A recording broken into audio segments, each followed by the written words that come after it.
Hi friends, అందరికీ నమస్కారం. ఈరోజు మనం ఈ వీడియోలో భారతదేశ రైతాంగానికి ఎంతగానో ఉపయోగపడే ఎరువులను తయారు చేస్తూ రైతులకు అందుబాటులో ఉంచుతున్న కంపెనీల యొక్క వివరాలను తెలుసుకోబోతున్నాము. సో 2023-24 డేటా ప్రకారం రెవెన్యూ పరంగా టాప్ 10 కంపెనీస్ ఏవో ఇప్పుడు మనం చూడబోతున్నాం. సో లాస్ట్ వరకు వీడియోని చూడండి, ఆ వివరాలను తెలుసుకోండి.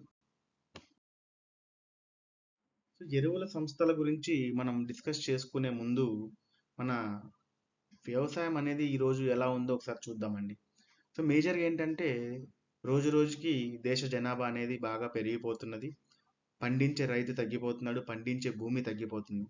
సో ఉన్న కాస్త భూమిలోనే మనం మన దేశ జనాభాకి, ప్రపంచ జనాభాకి కావాల్సినటువంటి ఆహార పదార్థాలను మనం తయారు చేసుకోవాల్సిన, ఉత్పత్తి చేసుకోవాల్సిన అవసరం ఉంది. సో పండించాల్సిన అవసరం ఉంది. కాబట్టి మన రైతాంగానికి కావాల్సినటువంటి నూతన వంగడాలను, అధిక దిగుబడినిచ్చే వంగడాలను మన శాస్త్రవేత్తలు ఎప్పటికప్పుడు రైతులకు అందుబాటులో తీసుకొని వస్తున్నారు.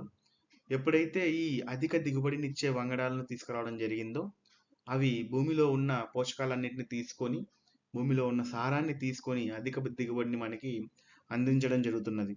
సో ఎప్పుడైతే మనకి అధిక దిగుబడి అనేది రావడం జరుగుతుందో, భూమిలో ఉన్న సారం ఇన్ ద సెన్స్ భూమిలో ఉన్న పోషకాలన్నీ కూడా మనకి మన పంట రూపంలో బయటికి రావడం జరుగుతున్నది.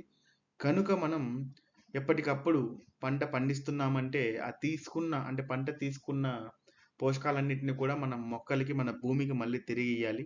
సో అలా మనకేంటంటే మన భూమికి కావాల్సినటువంటి పోషకాలని అందించడానికి ఈ ఎరువుల సంస్థలు అనేటివి చాలా ముఖ్య పాత్ర పోషిస్తున్నాయి. సో భారతదేశంలోనే కాదు, ప్రపంచ దేశానికి ఈ ఎరువులు అనేటివి చాలా ఇంపార్టెంట్. పంట పండించడానికి ఎరువులు అనేటివి చాలా ఇంపార్టెంట్. చాలా ముఖ్యమైన రోల్ ప్లే చేస్తున్నాయి ఈ కంపెనీస్. సో మేజర్గా ఏంటంటే వీళ్ళు రసాయనిక ఎరువులే కాకుండా సేంద్రియ ఎరువులు, దాంతోపాటు సూక్ష్మ పోషకాలని మరియు నానో ఫర్టిలైజర్స్ని కూడా ఈ మధ్య తీసుకురావడం జరుగుతున్నది. కాబట్టి సో ఎంతగానో ఉపయోగపడే ఈ సంస్థల యొక్క రెవెన్యూస్ ఏంటి, వాటి యొక్క హెడ్ క్వార్టర్స్ ఏంటి, ఎప్పుడు స్థాపించబడ్డాయి అనేది మనం ఈ వీడియోలో చూడబోతున్నాము. మొదటగా చూసుకున్నట్లయితే 22,000 కోట్ల టర్నోవర్తో కోరమాండల్ ఇంటర్నేషనల్ లిమిటెడ్ సంస్థ మొదటి స్థానంలో నిలబడింది. ఈ సంస్థ మనకి 1961 సంవత్సరంలో ఏర్పడి రైతాంగానికి ఎన్పికే ఫర్టిలైజర్ అంటే కాంప్లెక్స్ ఎరువులు, సూటి ఎరువులు మరియు single super phosphate, crop protection chemicals ఇవన్నీ కూడా అందుబాటులో ఉంచడం జరుగుతున్నది. దీని యొక్క హెడ్ క్వార్టర్ వచ్చేసి హైదరాబాద్, తెలంగాణ. రెండవ స్థానం చూసుకున్నట్లయితే 16,000 కోట్లతో Chambal fertilisers and chemicals limited నిలబడింది. సో ఈ సంస్థ వచ్చేసి మనకి 1985 సంవత్సరంలో స్థాపించబడినది. దీని యొక్క హెడ్ క్వార్టర్ వచ్చేసి కోటా, రాజస్థాన్. ఈ సంస్థ మేజర్గా యూరియా మరియు దాని ఉత్పత్తుల్ని రైతాంగానికి అందుబాటులో ఉంచడం జరిగింది. మూడో స్థానంలో చూసుకున్నట్లయితే 14,000 కోట్లతో ఇఫ్కో కంపెనీ అంటే Indian farmer fertiliser and cooperation limited company నిలబడింది. సో ఈ సంస్థ మనకి 1967 సంవత్సరం ఏర్పడిన సంస్థ. ఈ సంస్థ యొక్క హెడ్ క్వార్టర్ వచ్చేసి న్యూఢిల్లీలో ఉంటుంది. ఈ సంస్థ ముఖ్యంగా యూరియా, డిఏపి మరియు కాంప్లెక్స్ ఫర్టిలైజర్స్ని రైతాంగానికి అందుబాటులో ఉంచడం జరుగుతున్నది. సో నాలుగో స్థానంలో చూసుకున్నట్లయితే 12,000 కోట్ల టర్నోవర్తో ఎన్ఎఫ్ఎల్ అంటే నేషనల్ ఫర్టిలైజర్స్ లిమిటెడ్ అనే సంస్థ నాలుగో స్థానంలో ఉంది. ఈ సంస్థ వచ్చేసి 1974 సంవత్సరం ఏర్పడిన సంస్థ. నోయిడా, ఉత్తరప్రదేశ్ దాని యొక్క హెడ్ క్వార్టర్. ఈ సంస్థ ముఖ్యంగా యూరియా, బయో ఫర్టిలైజర్స్ మరియు ఇండస్ట్రియల్ ప్రొడక్ట్స్ని రైతులకి అందుబాటులో ఉంచడం జరుగుతున్నది. తర్వాత చూసుకున్నట్లయితే 10,000 కోట్ల టర్నోవర్తో ఆర్సిఎఫ్ అంటే Rashtriya chemicals and fertilisers limited. ఈ సంస్థ మనకి 1978 సంవత్సరంలో స్థాపించబడిన సంస్థ. దీని యొక్క హెడ్ క్వార్టర్ వచ్చేసి మనకి ముంబై, మహారాష్ట్రలో ఉంది. ఈ సంస్థ ముఖ్యంగా యూరియా, కాంప్లెక్స్ ఫర్టిలైజర్స్ మరియు ఇండస్ట్రియల్ కెమికల్స్ని రైతులకు అందుబాటులో ఉంచడం జరుగుతున్నది. తర్వాత స్థానంలో చూసుకున్నట్లయితే 9,000 కోట్ల టర్నోవర్తో Gujarat state fertilizers and chemicals limited అనే సంస్థ నిలబడింది. ఈ సంస్థ మనకి 1962 సంవత్సరంలో ఏర్పడిన సంస్థ. ఈ సంస్థ యొక్క హెడ్ క్వార్టర్ చూసుకున్నట్లయితే వడోదరా, గుజరాత్లో ఉంటుంది. ఈ సంస్థ ముఖ్యంగా యూరియా, అమోనియం సల్ఫేట్ మరియు ఇండస్ట్రియల్ కెమికల్స్ని రైతాంగానికి అందుబాటులో ఉంచడం జరుగుతున్నది. తర్వాత చూసుకున్నట్లయితే 7,500 కోట్ల టర్నోవర్తో Deepak fertilizers and petrochemicals corporation limited అనే సంస్థ మనకి 7వ స్థానంలో ఉండడం జరుగుతున్నది. ఈ సంస్థ మనకి 1979 సంవత్సరంలో ఏర్పడిన సంస్థ. దీని యొక్క హెడ్ క్వార్టర్ వచ్చేసి పూణే, మహారాష్ట్ర. ఇది వచ్చేసి మనకి మేజర్గా అమోనియం, నైట్రిక్ యాసిడ్, తర్వాత కాంప్లెక్స్ ఫర్టిలైజర్స్ని రైతులకి అందుబాటులో ఉంచడం జరుగుతున్నది.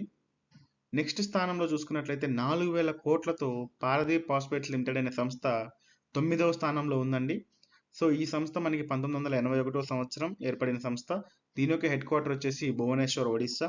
ఈ సంస్థ వచ్చేసి ముఖ్యంగా డిఏపి, నత్రజని భాస్వరం కాంప్లెక్స్ ఎరువులు మరియు ఫాస్ఫరిక్ యాసిడ్ని మనకి అందుబాటులో ఉంచడం జరుగుతున్నది. తర్వాత టాప్ 10లో 10వ స్థానంలో ఉన్న కంపెనీ ఏంటంటే 3,000 కోట్ల టర్నోవర్తో జువార్ అగ్రోకెమికల్స్ లిమిటెడ్ అనే సంస్థ మనకి టాప్ 10 కంపెనీస్లో 10వ స్థానంలో ఉంది. ఈ కంపెనీ వచ్చేసి మనకి 1967 సంవత్సరంలో స్థాపించబడిన కంపెనీ. దీని యొక్క హెడ్ క్వార్టర్ వచ్చేసి గోవాలో ఉంటుంది. ముఖ్యంగా జువారీ కెమికల్స్ వచ్చేసి మనకి యూరియా, డిఏపి మరియు కాంప్లెక్స్ ఫర్టిలైజర్స్ని రైతాంగానికి అందుబాటులో ఉంచడం జరుగుతున్నది. మనం ఇంతకుముందు స్లైడ్లో టాప్ 10 కంపెనీస్ యొక్క టర్నోవర్స్, వాటి యొక్క హెడ్ క్వార్టర్స్ ఏ ఏ ఇయర్లో మనకి ఎస్టాబ్లిష్ అనేది డిస్కస్ చేసుకున్నాం. ఈ స్లైడ్లో వచ్చేసి మనకి ఆ కంపెనీస్ యొక్క మార్కెట్ షేర్, అంటే ఈ 22,000 కోట్లు ఈ టర్నోవర్స్ చెప్పుకున్నాం కదా, దాని యొక్క మార్కెట్ షేర్ ఎంత ఉన్నది మనం ఒకసారి గమనిద్దాం. సో ఇప్పుడు మీరు చూసుకున్నట్లయితే 21.6%తో కోరమాండల్ కంపెనీ, 15.7%తో చంబల్ కంపెనీ, 13.7%తో ఇఫ్కో కంపెనీ, ఈ 3 కంపెనీలే మేజర్ కంపెనీస్ ఎంతవరకు డామినేట్ చేస్తున్నాయి మీరు చూడొచ్చు మార్కెట్లో.